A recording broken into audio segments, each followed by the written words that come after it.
Glória a Jesus.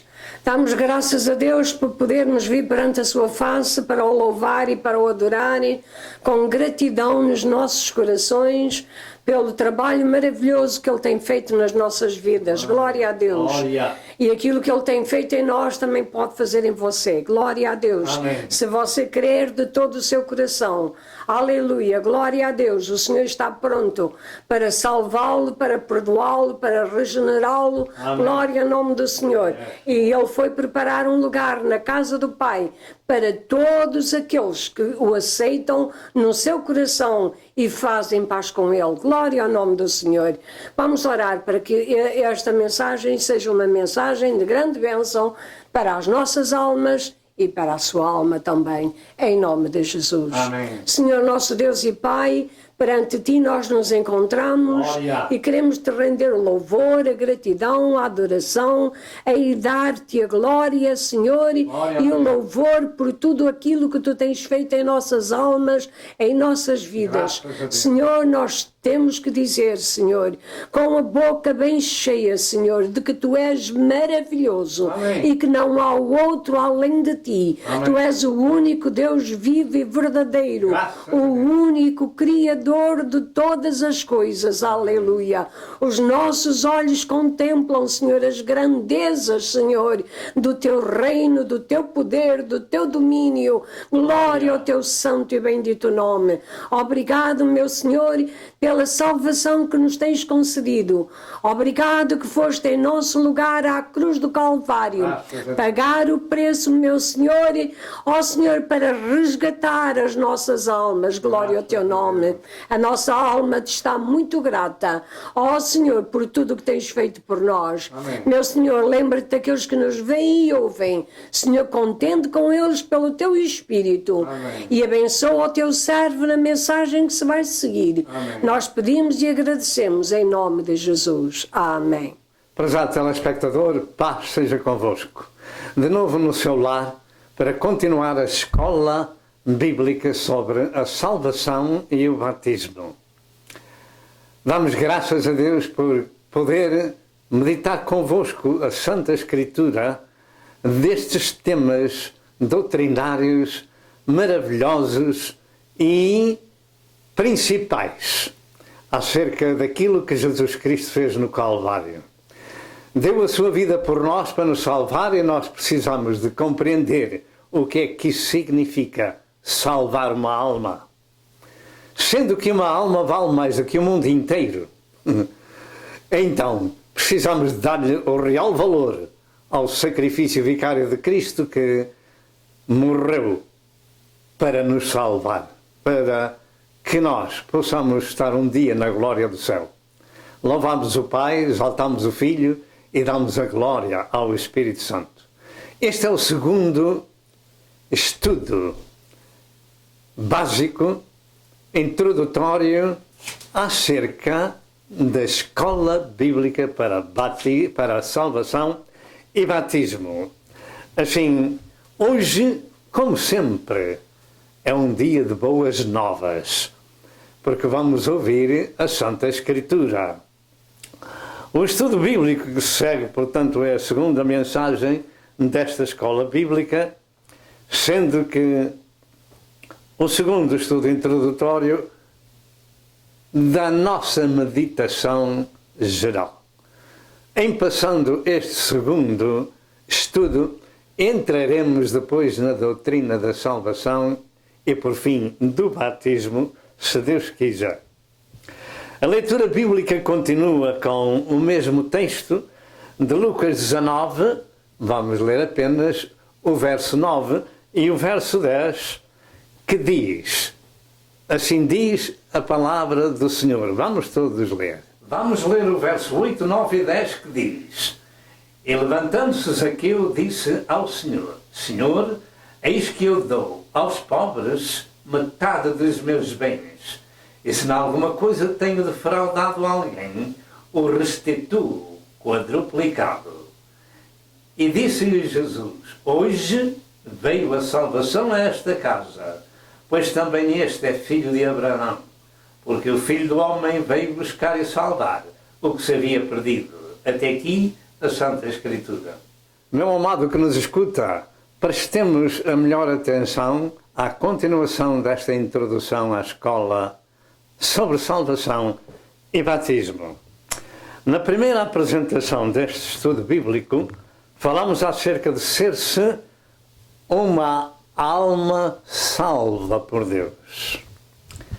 Hoje nós falaremos acerca de quem é o Salvador, o que significa ser-se salvo, como obter a salvação e, por fim, como ter a certeza dessa salvação.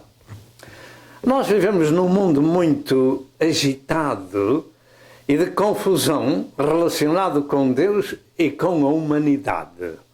Muitos há por este mundo religiosos que afirmam ter a verdade. Nós aqui proclamamos o que Jesus Cristo disse: conhecereis a verdade e a verdade vos libertará. Porque somente essa verdade liberta. E essa verdade, que é Jesus, disse: eu sou o caminho, a verdade e a vida, e ninguém vem ao Pai senão por mim.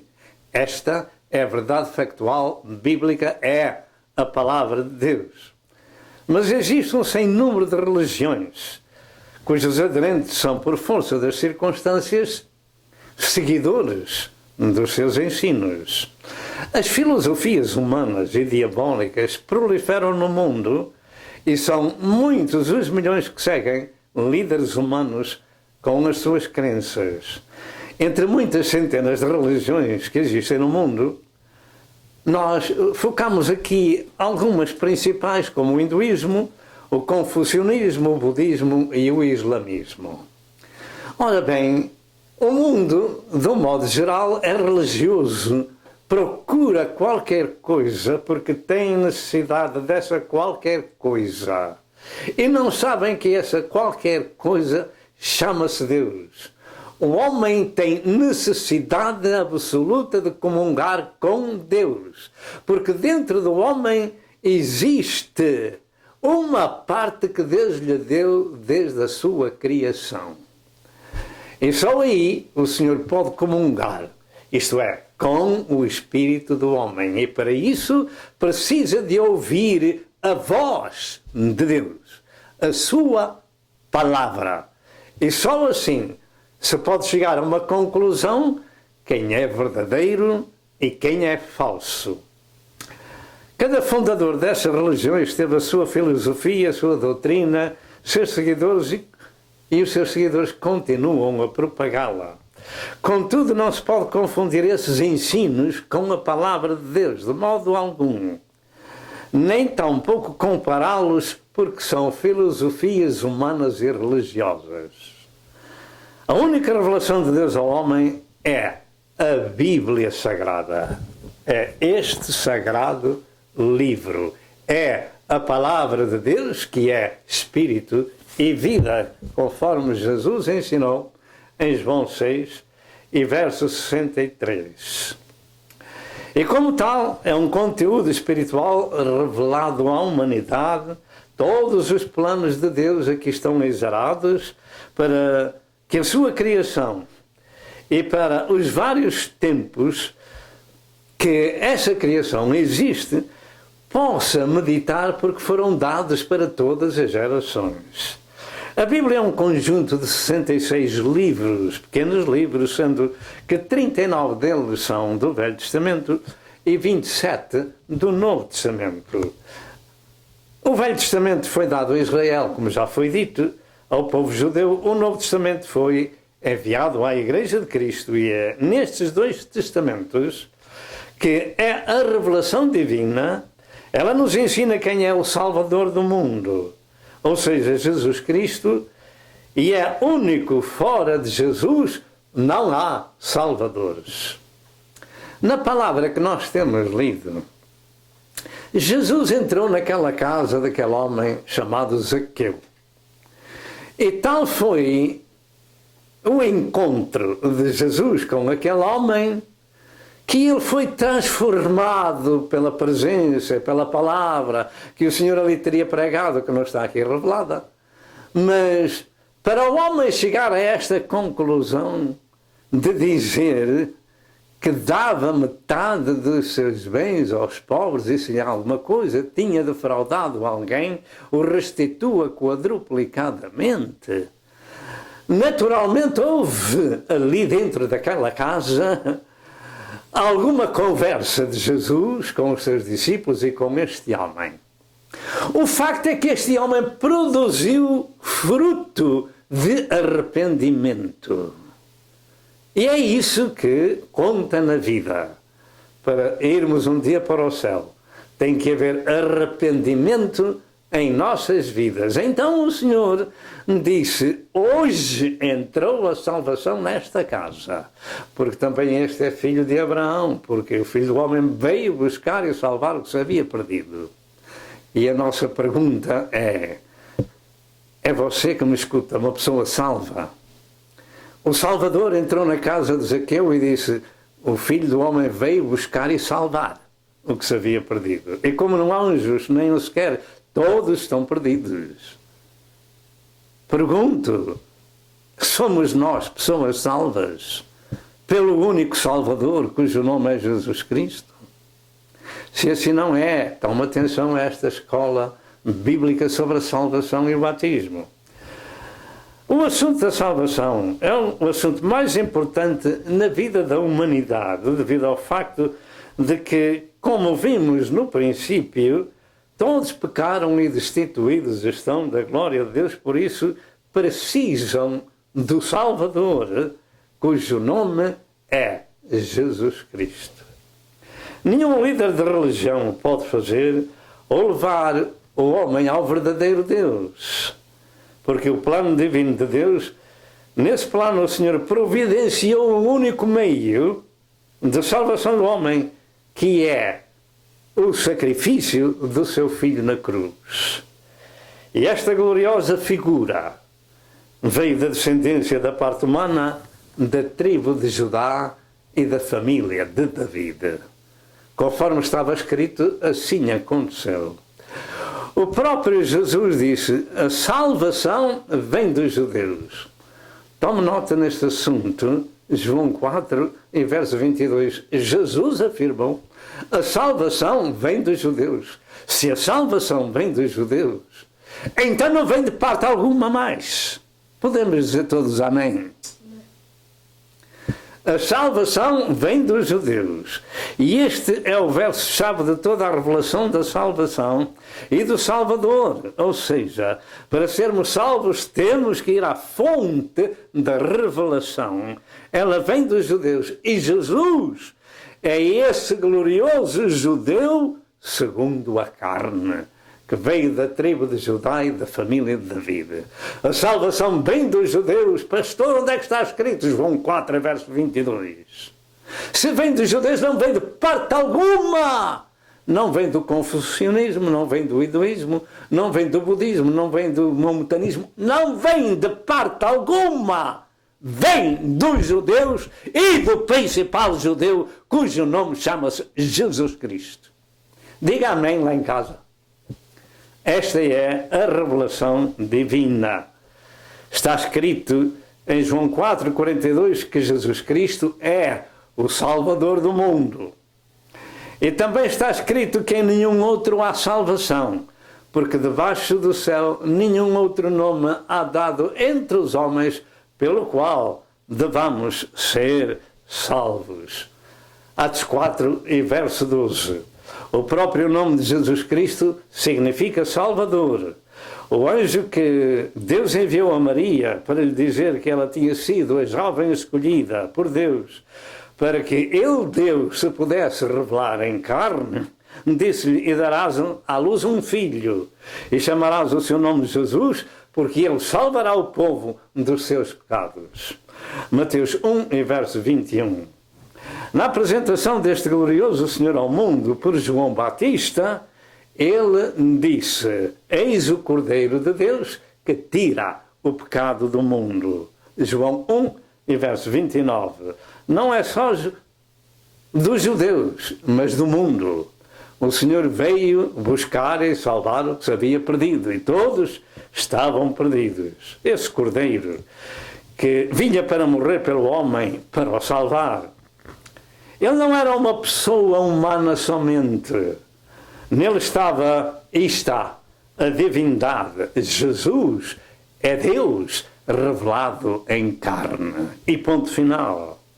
Na profecia dessa revelação de Deus, de que Deus se havia de revelar em carne, está escrito: porque um menino nos nasceu, um filho se nos deu, e o principado está sobre os seus ombros, e o seu nome será Maravilhoso, Conselheiro, Deus Forte, Pai da Eternidade, Príncipe da Paz. Um homem com estes títulos não é apenas um homem. Chamar a um homem de Deus Forte, de Pai da Eternidade, de Príncipe da Paz, de Maravilhoso, de Conselheiro, não há no mundo. Somente estes títulos dizem respeito a Deus revelado em carne na pessoa de Jesus Cristo. Ora bem, Ele é o Salvador do mundo. Isto está escrito em Isaías 9 e verso 6.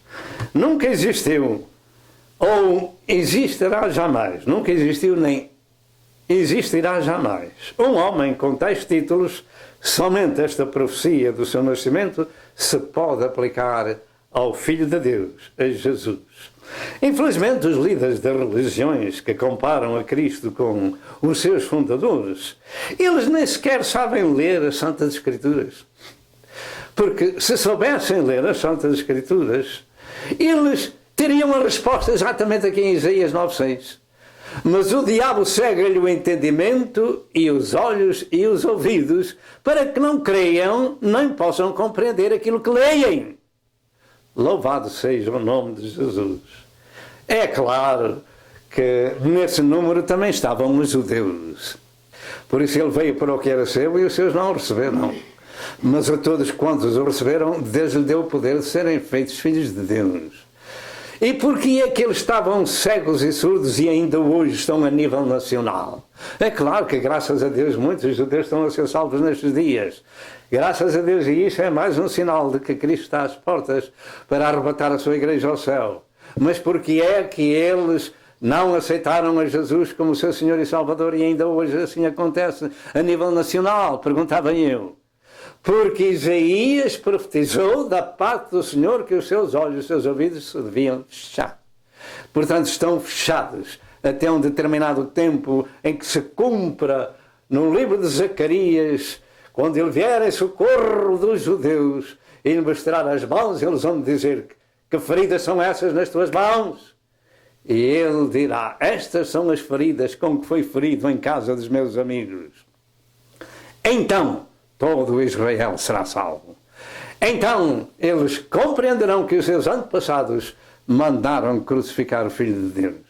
Ora bem, se eles mandaram crucificar, não é porque eles tivessem poder para o fazer, é porque está escrito no capítulo 13 do Apocalipse, verso 8, que o Cordeiro foi imolado, foi morto desde a fundação do mundo. Jesus, quando nasceu, tinha sentença de morte por tua causa e por minha causa, para nos salvar. Podemos dizer todos amém. Jesus Cristo é o Deus forte, o Pai da eternidade, o Príncipe da Paz. Isaías 6 e verso 14 diz que o seu nome será Emmanuel. Sabe o que é que significa Emmanuel? É isso, Deus conosco. Entretanto, existe até no cristianismo tradições religiosas que dizem que Cristo é o Salvador do mundo, mas o fazem sem convicção, não têm uma experiência disso. Quando lhe perguntamos se a pessoa é salva, logo dizem mais o credo do diabo. Isso ninguém sabe, mas eu sei. Eu sei porque tenho recebido o Espírito de vida que está em Cristo Jesus, que me livrou da lei do pecado e da morte, e ponto final. Graças a Deus pela sua graça e pelo seu sangue redentor. O facto é que quando convidamos o Espírito de Cristo a entrar em nossa casa e não o expulsamos dela, como temos falado o Senhor está à porta e bate na pregação do Evangelho, e essa porta e essa casa onde Ele quer entrar é o nosso coração. Quando o convidamos a entrar em nossa casa e não o expulsamos dela, sabemos com certeza que esse divino hóspede se encontra lá. E nos ensina cada dia o temor do Senhor para nos guardar na nossa jornada. Em 1 Coríntios 6, 19 e 20, afirma: não sabeis que o vosso corpo é o templo do Espírito Santo que habita em vós, proveniente de Deus? É ou não é? Sabeis ou não sabeis? Crente sabe que o Espírito de Deus está aqui. Crente sabe. Porque é o Espírito de vida que nos livrou da lei do pecado e da morte, da condenação. Louvado seja Deus. Não sabeis que o vosso corpo é o templo do Espírito Santo proveniente de Deus e que não sois de vós mesmos, porque fostes comprados por bom preço? Glorificai, pois, a Deus no vosso corpo e no vosso espírito, os quais pertencem a Deus. Diga, os quais pertencem a Deus. De maneira que os crentes sabem quem vive dentro deles e sabem que foram comprados. No primeiro estudo perguntámos se você tem alguma coisa sua, uma casa, um automóvel, um fato, qualquer coisa. Você dirá: tenho, sim senhor, tenho uma casa, ou tenho duas, tenho um carro, tenho dois, tenho 3 fatos, tenho 3 camisas, tenho 4 sapatos, etc. Porquê? Porque os pagou. E para isso teve que andar suando para arranjar dinheiro para os comprar. Não é verdade? Então a quem é que pertence essa compra? É àquele que o comprou. Pertence-lhe, não é verdade? Assim é com Deus. Fomos comprados e resgatados com o seu sangue. Louvado seja Deus. Esta experiência da vida cristã não tem comparação com nenhuma religião do mundo. O crente tem este alto e glorioso privilégio de ser o templo de Deus na terra, o único. E quando o Senhor entra nessa casa, Ele e Ele só é Senhor dessa casa. O facto é que nem de nós próprios podemos ser, como está escrito, porque fomos comprados com o seu precioso sangue. Pertencemos a Ele. E é Ele que arruma a casa e a limpa com a autoridade da sua palavra. 1 Pedro 1, 18 e 19 afirma: sabendo que não foi com coisas corruptíveis. Diga sabendo. Como é que as pessoas sabem que não foi com coisas corruptíveis, que foi comprado? Sabendo que não foi com coisas corruptíveis, como prata ou ouro, que foste resgatados da vossa vã maneira de viver, que por tradição recebestes dos vossos pais, mas com o precioso sangue de Cristo, como de um cordeiro imaculado e incontaminado. Dentro de momentos voltamos. Jesus disse: hoje veio a salvação a esta casa, porque o Filho do Homem veio buscar e salvar o que se havia perdido. Meu amado telespectador, eu vou repetir aquilo que eu estava falando em 1 Pedro, capítulo 1, versos 8 e verso 9, diz: sabendo que não foi com coisas corruptíveis, como prata ou ouro, que foste resgatados da vossa vã maneira de viver, que por tradição recebestes dos vossos pais, mas com o precioso sangue de Cristo, como o de um cordeiro imaculado e incontaminado. Uma das chaves, das palavras-chave aqui é sabendo. A pessoa tem que saber quem é o seu Salvador e qual é a sua situação. Louvado seja Deus. Atos 20, em verso 28, diz que nós fomos resgatados. Como diz Pedro também, fomos resgatados da nossa maneira de viver. Assim Paulo diz em Atos, capítulo 20, verso 28, estas palavras: olhai, pois, por vós e por todo o rebanho, sobre que o Espírito Santo vos constituiu bispos para apacentares a Igreja de Deus, que Ele resgatou com o seu próprio sangue. Resgatar é ter que pagar um preço. Esse preço foi pago no Calvário com a vida de Cristo, nosso Senhor. Jesus Cristo é o único Salvador, porque debaixo do céu também não há outro nome dado entre os homens pelo qual devamos ser salvos. Atos 4, verso 12. Jesus Cristo é o Verbo divino, a palavra de Deus feita carne, não tem comparação. Em João 1, e verso 14, diz: o Verbo, a palavra de Deus, se fez carne, e vimos a sua glória como a glória do unigênito do Pai, cheio de graça e de verdade. Deus encarnou para poder morrer pelo homem. E vejamos também esta escritura de 1 de João 5, e verso 20, que diz: e sabemos que já o Filho de Deus é vindo, e nos deu entendimento, para conhecermos o que é verdadeiro. E no que é verdadeiro estamos, isto é, em seu Filho Jesus Cristo. Este é o verdadeiro Deus e a vida eterna. Este Cristo é o verdadeiro Deus e a vida eterna. Louvado seja Deus. Quem é Jesus Cristo então? Ele é o verdadeiro Deus e a vida eterna. Diga com a sua boca: Jesus Cristo é o verdadeiro Deus e a vida eterna. E fora de Cristo não há salvação para ninguém. Este glorioso Senhor é o Salvador do mundo, porque somente Deus o poderia fazer. Em Atos 4, 11 e 12 afirma: ele é a pedra que foi rejeitada por vós os edificadores, a qual foi posta por cabeça de esquina, cabeça do ângulo, e em nenhum outro, vamos dizer, em nenhum outro.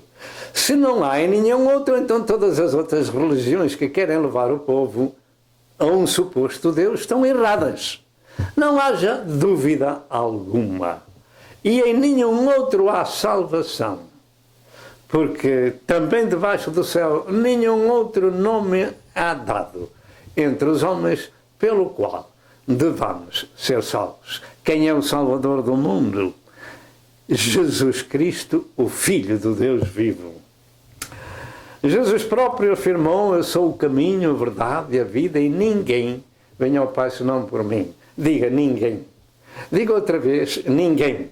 Diga outra vez: ninguém vem ao Pai, e só há um Pai, que é Deus. E ninguém vem ao Pai senão por mim. Isto disse o próprio Jesus. Portanto, temos que compreender esta verdade sagrada. Quem é Jesus?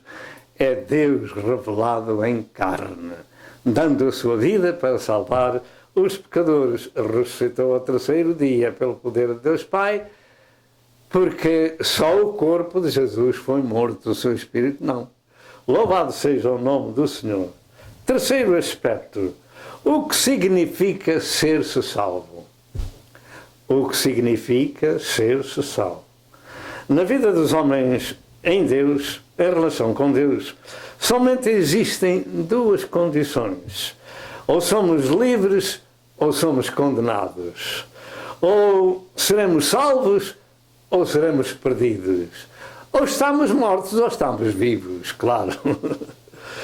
E a pessoa pode estar, neste caso que estamos falando, morto em ofensas e pecados, ou vivos com Cristo Jesus nosso Senhor. Vejamos o significado da salvação. O que é que significa ser salvo?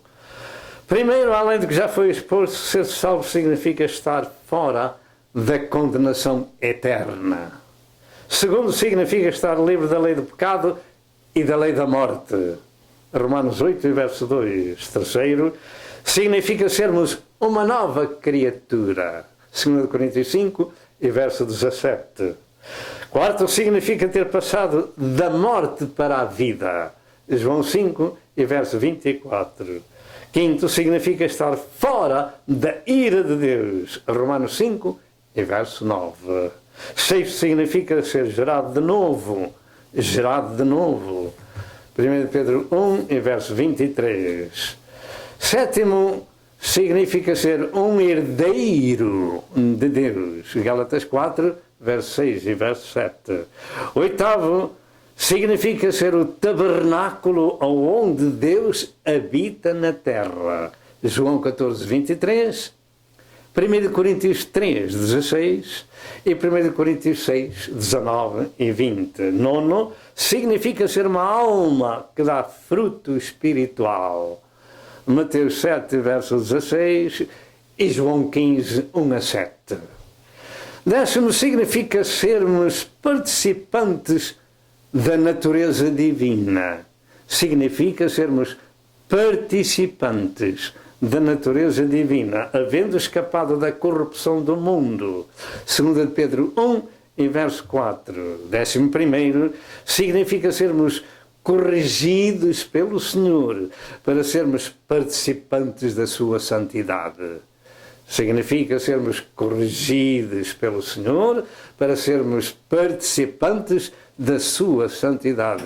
Isto está escrito em Hebreus 12 e verso 10. Não disse porventura o Senhor: separei-vos para serdes meus e sede santos, porque eu, o Senhor, sou santo, e sede santos em toda a vossa maneira de viver? É claro. Portanto, a pessoa que é salva significa ter passado da morte para a vida, significa nascer de novo, significa ser participante da natureza divina, significa ser corrigido para ser participante da sua santidade, etc. Em 12º lugar, significa ser feito um filho de Deus, isto é, não era antes, mas foi feito. Primeiro era apenas filhos de homem, mas agora é gerado pelos homens e gerado por Deus também. Gerado pelos homens da carne e gerados por Deus no Espírito.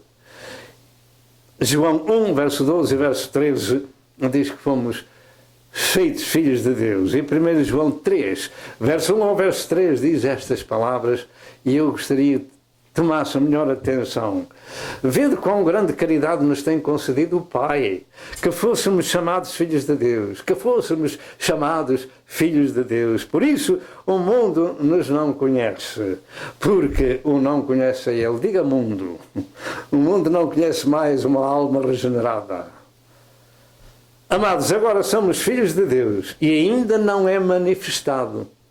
Diga, agora somos filhos de Deus e ainda não é manifestado o que havemos de ser.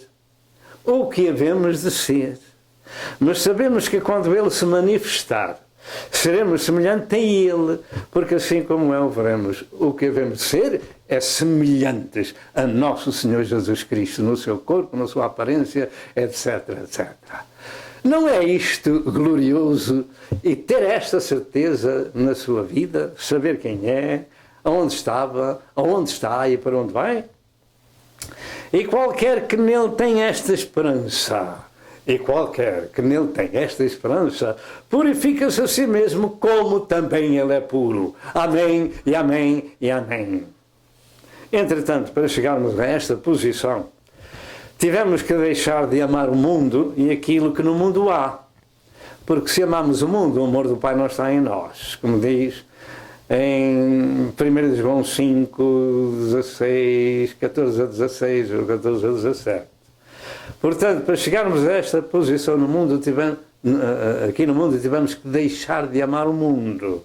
Tomamos a decisão de seguir a Cristo e o seu santo ensino e dar-lhe guarida para viver em nossa casa espiritual. Assim, quando tudo isto acontece na nossa vida, o mundo em que antes vivíamos não nos conhece mais. Não somos mais seguidores desse mundo. Antes, esse mundo nos aborrece. Sabe porquê que nos aborrece? Porque nós deixamos esse mundo. Não somos mais participantes das coisas deste mundo. Mas nos aborrece porque agora somos filhos de Deus, servos de Deus e seus discípulos. Somos pessoas diferentes, e os outros que antigamente nos viam estar no mundo, preguejando, roubando, etc, etc, e outras coisas mais, agora começam a dizer: ai, agora és um santinho, agora és uma santinha. Pois bem, deixamos as coisas do mundo e seguimos a Cristo. E agora os outros que pensam ser alguém na vida fazem pouco daqueles que estão convertidos e santificados. É isto que Jesus quer dizer. Jesus afirmou ainda para nosso aviso estas palavras: se o mundo vos aborrece, Se o mundo vos aborrece, isto é, as pessoas do mundo, sabei que primeiro que a vós me aborreceu a mim. Sabei que primeiro do que a vós me aborreceu a mim. Se vós fosseis do mundo, o mundo amaria o que era seu. É claro que teríamos convivência, comunhão com aquele mundo antigo, de antigamente, mas agora acabou. Porque demos entrada a outro hóspede que tomou conta da nossa casa. Louvado seja Deus. Se vós fosseis do mundo, o mundo amaria o que era seu. Mas porque não sois do mundo, diga com a sua boca, mas porque não sois do mundo. Então há uns que são e outros que não são. Diga amém, porque este é o Evangelho. Mas porque não sois do mundo, antes eu vos escolhi do mundo. Glória a Deus! Deus faz uma escolha àquele que ouve bater à sua porta. Deus faz uma escolha. Antes eu vos escolhi do mundo, por isso é que o mundo vos aborrece. Por isso é que o mundo vos aborrece. João 15, 18 e 19. E em João 17, 14 a 16, diz ainda Jesus aos filhos de Deus: dei-lhes a tua palavra e o mundo os aborreceu, porque não são do mundo, assim como eu do mundo não sou. Diga, não são do mundo, como eu do mundo não sou. Esta é a mensagem sacerdotal, a oração sacerdotal, antes de Cristo morrer, por aqueles que nele creram e iriam crer. Dizia Deus ao Pai: dei-lhes a tua palavra e o mundo os aborreceu, porque não são do mundo. Porque é que não são do mundo? Porque foram comprados, porque foram resgatados com o sangue do seu Filho. Assim como eu do mundo não sou, disse o Senhor, não te peço que os tires do mundo, mas que os livres do mal. Não são do mundo como eu não sou do mundo. O Senhor não é do mundo e eu também não. E todo o crente que é comprado e resgatado já não pertence a este mundo, pertence ao mundo de Jesus. Amém. Este é o sinal evidente da nossa salvação, é ser-se aborrecido pelo mundo que nos rodeia, porque não andamos mais segundo o seu curso, porque fomos tirados lá e andamos com Jesus. Os verdadeiros cristãos, filhos de Deus, têm uma experiência de conversão, de mudança de vida, seguem outro caminho e servem outro Senhor. O seu Senhor que por eles deu a sua vida no Calvário. Quarto aspecto, como obter essa salvação?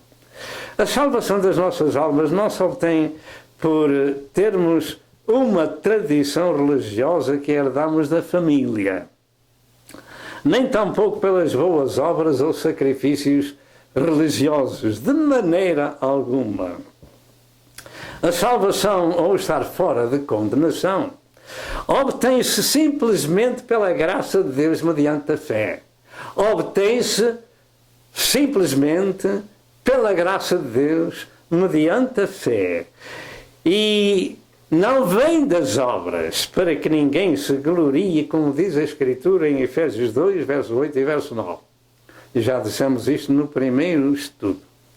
A salvação é dada de graça, é uma dádiva. E é preciso receber essa dádiva. E se nós não recebermos essa dádiva, não a possuímos. A Tito 2 e verso 11 confirma isto dizendo: porque a graça de Deus se há manifestado, trazendo salvação a todos os homens. Não é a meia dúzia, não é um pequeno rebanho somente, é a todos. Mas porquê é que é apenas um pequeno rebanho que são salvos? É porque os outros não creem e não aceitam essa salvação, porque é de graça. As pessoas querem fazer alguma coisa, querem pagar alguma coisa, de maneira alguma podem obter essa salvação por esses meios. Este é o desejo de Deus para todos nós, que recebamos essa dádiva do Senhor, porque ela, melhor dito, não pode ser comprada. Foi-nos dada de graça. 1 Timóteo 2, verso 4 diz que Deus quer que todos os homens se salvem e venham ao conhecimento da verdade, porque há um só Deus e um só mediador entre Deus e os homens, diz o verso 5. Deus quer salvar todos através do único mediador, que é o seu Filho Jesus Cristo. Louvado seja Deus. Se alguém pensa que pelas obras pode obter a salvação, tem perdido todo o seu tempo com seus esforços. A razão disto é porque está assim escrito. Jesus afirmou que aproveitará ao homem ganhar o mundo inteiro e perder a sua alma, ou que dará o homem em resgate da sua alma. O que dará em resgate da sua alma? Pois ela é caríssima, já isto está escrito no Velho Testamento. Não existe preço que a pague. Jesus acabou de dizer isso, que importa ao homem ganhar o mundo inteiro e perder a sua alma. Podíamos ser donos de todo o mundo e dizer a Deus: Senhor Deus, aqui está o dinheiro de todo este mundo para ti. Salva a minha alma. Aí o Criador diria assim: não chega. Uma coisa só é precisa, e não é com prata nem ouro, não é com obras, é receber de graça pela fé aquilo que Cristo fez no Calvário. A salvação é uma dádiva de Deus, não pode ser paga nem comprada. E, infelizmente, porque é de graça, o homem a despreza. E, infelizmente, também, até muitos cristãos religiosos afirmam que ninguém sabe que é salvo. Eu uso dizer que somente quem tem a pérola de grande valor sabe que a possui, porque adquiriu essa pérola. Assim é com o cristão de Cristo. Ele sabe que foi comprado da terra e pertence ao céu. Ninguém deve ter dúvidas acerca de como obter a salvação, porque ela se obtém de 3 formas. Primeiro, pela graça de Deus, mediante a fé. Segundo, pelo arrependimento dos seus pecados. E terceiro, pela sua confissão a Deus. E dentro de momentos voltamos. Hoje veio a salvação a esta casa, porque o Filho do Homem veio buscar e salvar o que se havia perdido. Meus amados, e continuando o nosso assunto, vamos repetir aquilo que dissemos ultimamente. Ninguém deve ter dúvidas acerca de como obter a salvação, porque ela se obtém de 3 formas. Primeiro, pela graça de Deus, mediante a fé. Segundo, pelo arrependimento dos seus pecados. E, em terceiro lugar, pela sua confissão a Deus. Vejamos algo sobre a graça e a fé que devemos exercer e recebamos hoje essa dádiva de Deus, como diz a Escritura, porque pela graça sois salvos, mediante a fé. E isso não vem de vós, é dom de Deus. Este é um verso básico sobre este assunto, aos Efésios 2, verso 8 e verso 9, conclui: não vem das obras, para que ninguém se glorie. Temos que chegar a esta conclusão. Como obtermos a salvação? Diga com a sua boca: pela graça, mediante a fé. Isto não vem de mim, é dom de Deus. Não vem das minhas obras, para que eu me não glorie. É tão fácil como isto. Abrir o nosso coração à palavra de Deus e ao Senhor da palavra, para que Ele entre em nossas vidas, porque finalmente de Deus vem toda a boa dádiva e todo o dom perfeito. Tiago 1 e verso 17. Diga a Deus em palavras simples e singelas: ó Deus, dá-me esse dom da tua graça, da tua salvação. Senhor, salva a minha alma. Senhor, perdoa os meus pecados. E o Senhor ouve e responde ao clamor da alma sincera. João 13, verso 16 diz: porque Deus amou o mundo de tal maneira que deu o seu Filho, é uma dádiva, deu o seu Filho unigênito, para que todo aquele que nele crê não pereça, mas tenha a vida eterna. Tenha a vida eterna. Isto está ao nosso dispor e ao nosso alcance. Seja participante desta graça, desta dádiva, deste dom de Deus, porque é uma dádiva que precisamos de receber pela fé e não pode ser comprada. Este dom de Deus é para todo aquele que nele crê. O carcereiro de Filipos disse: Senhores, que farei para me salvar? E Paulo disse-lhe: crê no Senhor Jesus Cristo e serás salvo tu e a tua casa. Atos 16, 30 e 31. Não foi isto que Jesus disse em casa de Zaqueu? Hoje veio a salvação a esta casa. Por que é que veio a salvação àquela casa? Porque a sua palavra que ele tinha sido dita naquela casa fez um trabalho que levou Zaqueu ao arrependimento e à sua confissão. Em Hebreus 11, verso 6 diz que sem fé é impossível agradar a Deus, porque é necessário que aquele que se aproxima de Deus creia que Ele existe e que é galardoador daqueles que o buscam. Receba esse galardão de Deus. Em Hebreus 11, verso 1, afirma que a fé é o firme fundamento das coisas que se esperam e a prova das coisas que se não veem. Acerca do arrependimento, a sua definição é ter um profundo pesar pelas faltas cometidas. No dia de Pentecostes, quando a multidão ouvia a pregação de Pedro, o povo perguntou: que faremos, varões e irmãos? E Pedro disse: arrependei-vos, e cada um de vós seja batizado para perdão dos seus pecados, e recebereis o dom do Espírito Santo. Atos 2, 37 e 38. São Marcos 1, verso 15. Disse Jesus ali: o tempo está cumprido e o reino de Deus está próximo. Arrependei-vos e crede no Evangelho. É claro que eu vou ainda falar sobre isto mais tarde. Então, apenas a dar um estudo introdutório à nossa escola sobre a salvação e sobre o batismo. Se não houver arrependimento, de nada vale ter recebido o dom da graça, com palavras que usa-se dizer na minha terra, leva-as o vento. Tem que haver sinceridade daquilo que a gente faz e diz ao Senhor. O arrependimento é o fruto que aparece logo a seguir, se compreendermos que com esse dom passamos da morte para a vida. Se compreendemos que com esse dom que recebemos, passamos da morte para a vida.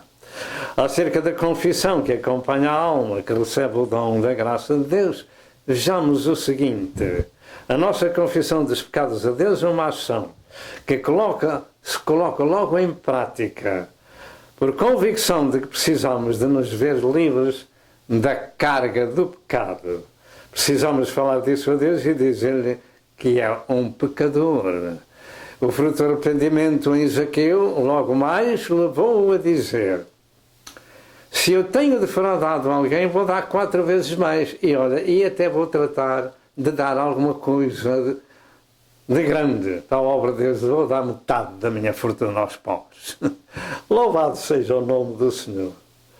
Portanto, o facto é que está escrito: se dissermos que não temos pecado, enganamo-nos a nós mesmos e não há verdade em nós. Se confessarmos os nossos pecados, Ele é fiel e justo para nos perdoar os pecados e nos purificar de toda a injustiça. 1 João 1, verso 8 e verso 9. E Jesus disse que 2 homens foram ao templo, um fariseu e um publicano. O fariseu dizia que cumpria os seus mandamentos, os mandamentos de Deus, jejuava, etc. E não era também como aquele publicano, de maneira que para ele o publicano estava muito longe de Deus. Mas o Senhor Jesus falou que o publicano dizia: ó Deus, tem misericórdia de mim, pecador. Ao ouvir a oração do fariseu, o publicano não sabia dizer mais nada senão as palavras sinceras e singelas da sua boca: ó Deus, tem misericórdia de mim, pecador. E o Senhor disse que foi este homem que saiu do templo justificado, e não aquele, porque aquele que se exaltar será humilhado, e aquele que a si mesmo se humilha será exaltado. Lucas 18, verso 9 ao verso 14. E também não é aos líderes religiosos que devemos contar a nossa vida de pecado, mas sim a Deus, como Jesus nos ensinou: entra no teu aposento e fala com o teu pai, que está em secreto, Ele te vê e te ouve. Na oração do Pai Nosso começa assim. Mas no Salmo 32, verso 5, diz o salmista que se dirigiu a Deus nestas palavras: confessei-te o meu pecado e a minha maldade não encobri. Dizia eu: confessarei a Deus as minhas transgressões e tu perdoaste as minhas maldades. Este é um ensino básico de que como é que o pecador se pode ver livre da sua falta, da sua carga, do seu pecado. Confessarei as minhas transgressões a Deus, não conte a sua vida a ninguém. Somente Deus tem o direito de ouvir a sua confissão e mais ninguém, para que não tome autoridade sobre você. Quem tem autoridade sobre você é Deus. Conte-lhe a sua vida e você vai ver que a sua carga cai, se for este o caso de um pecador ou de uma pecadora. A sua carga cai e o Senhor diz: vai e não peques mais. E aqui começa realmente a nova criatura. É pôr em ação aquilo que Deus fala às nossas vidas. O filho pródigo disse: Pai, pequei contra o céu e perante ti. Lucas 15, verso 21. Precisamos nos ver livres do fardo que Satanás tem colocado sobre nós. E essa libertação desse fardo só vem quando nos humilhamos diante de Deus e lhe contamos tudo o que temos feito, e isso deve ser feito a sós com Deus. Mateus 6 e verso 6. Quinto aspecto: como ter a certeza de que somos salvos? Como possuir essa certeza? Além do que já falámos muito sobre o assunto, vamos dizer ainda o seguinte: uma das coisas mais importantes na vida do cristão é saber quem é, de onde veio, aonde está e para onde vai. É saber quem é, aonde está, de onde veio e para onde vai. É importante isto. Existem duas coisas que Deus não pode fazer. É isso mesmo. Além de outras, mas estas duas Ele não pode fazer. É todo poderoso, mas não pode fazer estas coisas. Ele nisso está limitado. Quais são essas coisas? Deus não pode ser injusto. E Deus não pode mentir. Essas duas coisas, Deus não pode. Por exemplo, em Hebreus 6 e verso 16, afirma que é impossível que Deus minta. Portanto, quando Ele fala, a sua palavra é a verdade. E baseando nessa palavra que é a verdade, recebemos-la com o coração agradecido. Em Romanos 13, verso 4, diz: seja sempre Deus verdadeiro e todo homem mentiroso. Quando Deus afirma na sua palavra que o homem recebe o dom da sua graça, que se arrepende e confessa os seus pecados a Deus, e que essa pessoa é salva, é liberta, é regenerada, é isso mesmo que acontece. Porque também é pelo fruto que se conhece a árvore. Fruto de arrependimento e de confissão, como aconteceu com Zaqueu. Assim, meditemos em duas condições de Deus muito importantes sobre este assunto. Entre muitas outras, porque existem condições divinas para sabermos quem somos e o que temos. Primeiro, devemos ser fiéis. Segundo, devemos ser perseverantes no caminho da fé. Sobre a fidelidade, diz em Apocalipse 3:11: guarda o que tens para que ninguém tome a tua coroa. Você está vendo uma caneta? Ela foi comprada, é minha, comprei com o meu dinheiro, pertence-me. Se eu guardar isto que eu tenho, está em mim. Se eu não guardar, posso perdê-la. Guarda o que tens para que ninguém tome a tua coroa. O Senhor prometeu 5 coroas. E esta é uma das escrituras que nos fala das coroas. Portanto, guarda o que tens. O que é que eu tenho? Graças a Deus que eu tenho o dom da graça. Eu tenho o dom da graça de Deus que me foi dada pela fé, crendo que Jesus Cristo deu a sua vida por mim. Confessei os meus pecados a Deus, me arrependi da minha vida velha, entrei por outro caminho e comecei a ser uma nova criatura. Então, eu estou guardando aquilo que Deus me deu. E aquilo que Deus me deu é meu, Ele não me tira. Eu é que o posso deixar, mas eu não quero. Porque se eu deixar o Senhor, para onde irei eu, como disse Pedro, se Ele tem as palavras da vida eterna? Guarda o que tens, para que ninguém tome a tua coroa. E em Apocalipse 2, verso 10 afirma: ser fiel até à morte e dar-te-ei a coroa da vida. A fidelidade requer-se todos os dias da nossa vida até expirarmos.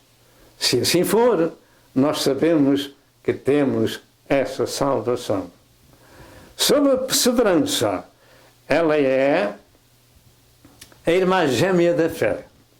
Vejamos o seguinte, diz em Hebreus 10, verso 38, estas palavras: mas o justo viverá da fé, e se ele recuar, a minha alma não tem prazer nele. Diga, se ele recuar.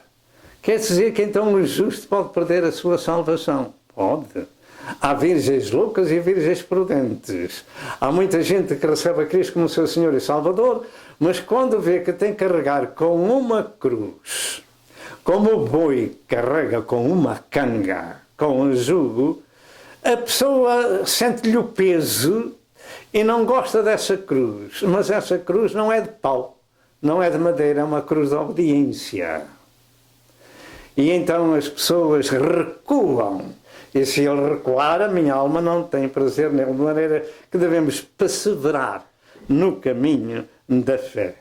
1 Coríntios 15, verso 1 e verso 2, diz: também vos notifico, irmãos, o evangelho que já vos tenho anunciado, o qual também recebestes, e no qual também permaneceis.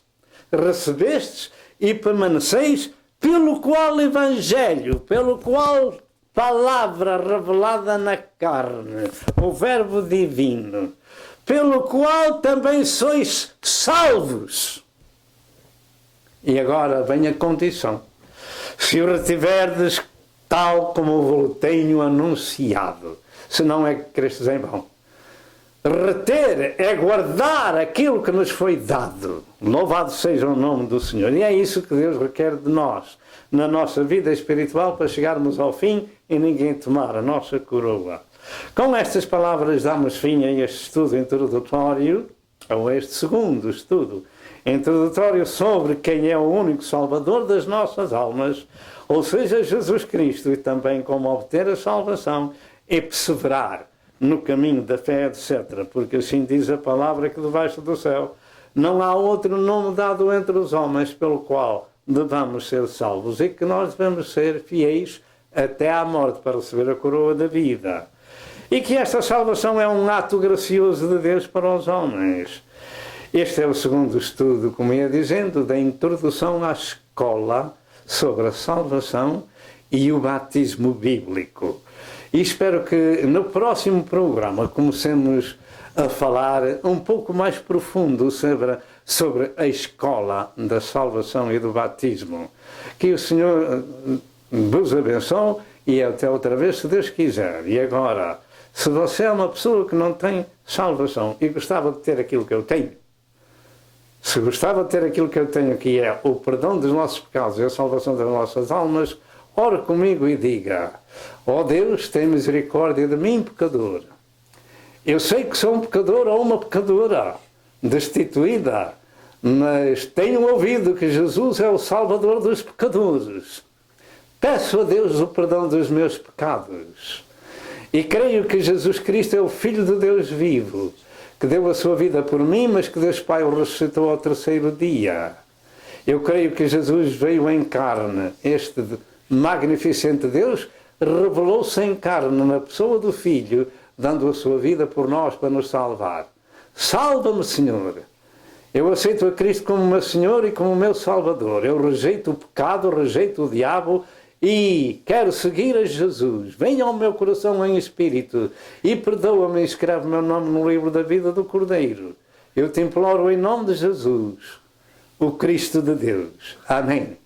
E se você fez esta oração, Você é uma pessoa salva, uma pessoa perdoada, agora precisa ser alimentada na sua área. Procura então uma igreja evangélica onde se ministra um novo nascimento espiritual. E que Deus vos abençoe e até outra vez, se Deus quiser. Amém e amém.